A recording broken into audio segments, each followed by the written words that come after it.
জিনা থেকে বা ব্যভিচার থেকে বেঁচে থাকার জন্য মাস্টারবেশন করা যাবে কিনা, হস্তমৈথুন?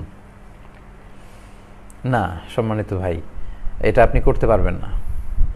যদিও কেউ কেউ খুব মাইনর স্কলাররা, অল্প সংখ্যক কিছু স্কলাররা এই মত দিয়েছে যে জিনা থেকে বাঁচতে চাইলে মাস্টারবেশন করা যাবে, কিন্তু আসলে এটা ইসলামের বেঁধে দেওয়া কোনো প্রেসক্রিপশন নয়। এবং মেজরিটি স্কলাররা বলেছেন এই হস্তমৈথুন বা মাস্টারবেশন এটা মিনাল মুহাররামাত, এটা হারাম। মেজরিটি স্কলাররা, চার মাযহাবের সবাই বলেছে। আলাদা আলাদা কিছু স্কলাররা এরকম মত পোষণ করেছে।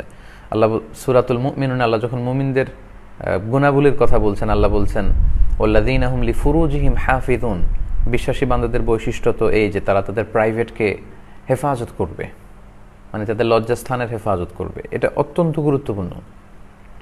এবং আল্লাহ রাসূল সাল্লাল্লাহু আলাইহি ওয়াসাল্লাম বলেছেন মাইয়াদমান লি মা বাইনা লিহিয়াইহি ওয়া মা বাইনা রিজলাইহি আদমান লাহুল জান্নাহ, আমার যে উম্মত দুটি অঙ্গের পাপ করবে না বলে আমাকে গ্যারান্টি দেয়, আমি তাকে জান্নাতের গ্যারান্টি দেই।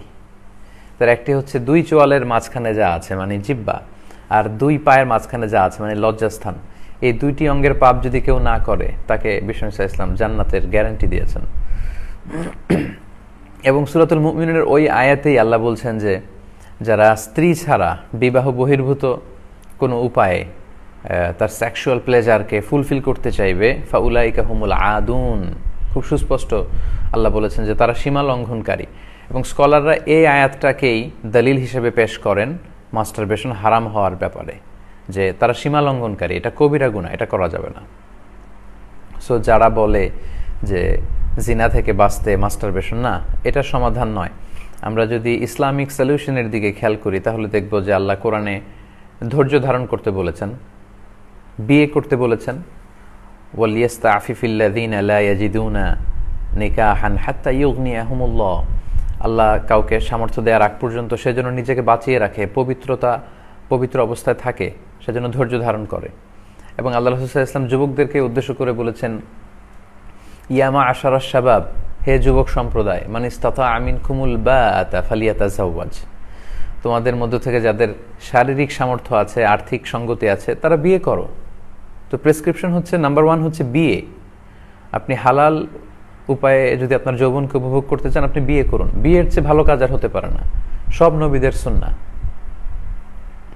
সো আপনি মাস্টারবেশনের এই ঝামেলা থেকে বাঁচতে যুবক ভাইদেরকে আমি বলবো, প্রিয় ভাইরা, তোমরা বিয়ে করো, বিয়ের প্ল্যান করো।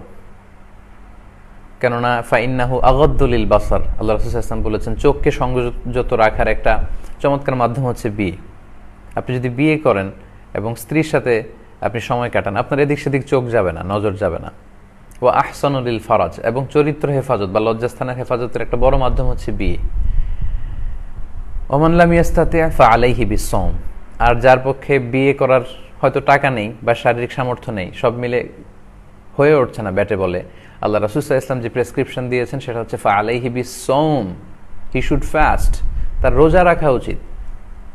ফাইন্নাহু লাহু ভিজা, কেননা এই সিয়াম, এই রোজা বা এই নফল সিয়ামের মধ্য দিয়ে এটা ভিজা, এটা কাইন্ড অফ প্রোটেকশন, এটা ঢালের মতো। ঢাল যেমনি যুদ্ধে আঘাত থেকে বাঁচায়, তেমনি সিয়াম আপনাকে বাঁচাবে। তো এই ব্যভিচার থেকে বাঁচার জন্য আপনি মাস্টারবেশন কেন করবেন, যেখানে ইসলাম বলেছে আপনাকে বিয়ে করতে না পারলে আপনি ধৈর্য ধারণ করবেন এবং আপনি সিয়াম পালন করবেন। তো আমরা যদি সিয়ামের অভ্যেস করি এবং খুব দ্রুত বিয়ে করার প্ল্যান করি, তাহলে দেখা যাবে যে এই বিষয়গুলো, এই অভ্যেসগুলো আমাদের মধ্য থেকে অনেকটাই কেটে যাবে ইনশাআল্লাহ।